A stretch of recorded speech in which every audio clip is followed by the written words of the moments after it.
Your order is on its way. Times have indeed changed. Dati, kapag may kailangan tayong bilhin, kailangan pa nating magbihis at umalis ng bahay. Going to the mall is a family event na pinagpaplanuhan at pinaglalaanan ng budget for gas o di kaya pamasahe. Not anymore. Lalo na sa mga mahilig mag-online shopping.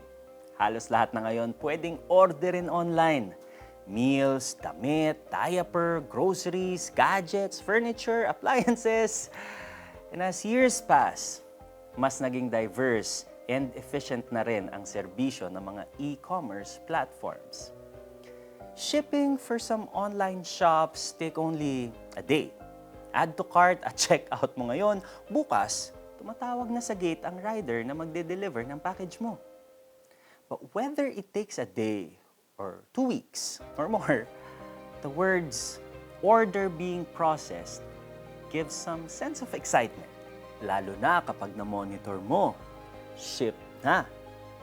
Tapos, your order is on its way na. Oh, di ba? The feeling na may paparating na magandang bagay para sa'yo. Iba eh.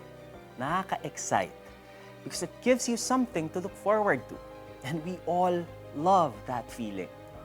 Inabangan, may hinihintay, may unbox. But this excitement is nothing compared to the glory when God finally reveals Himself to us. Dahil kahit gaano karaming regalo at material things ang ma-enjoy natin sa mundo, let us not forget that this world is only our temporary home. Oras na on our way na tayo sa eternal life.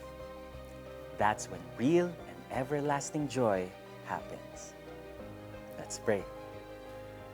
Mahal naming Ama, salamat po sa blessings na binibigay ninyo sa amin dito sa mundo. Pero dasal din po namin na huwag kaming masilaw sa mga material na bagay. Ipaalala po ninyo sa amin na ang tunay na ligaya ay nanggagaling sa inyo at sa inyong presensya. In Jesus' name, Amen. Ano-ano ang nasa cart mo ngayon? Excited ka na bang ma-deliver ang mga items na to sa'yo?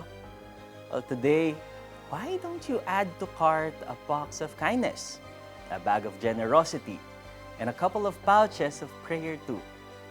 Well, whoever you will bless with these 3 things will surely be happy to unbox these surprises too.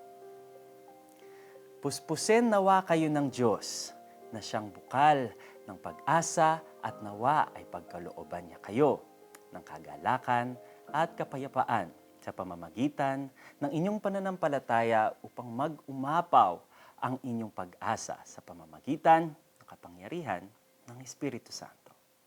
Romans 15, verse 13. Ako po si Neo Rivera. God bless.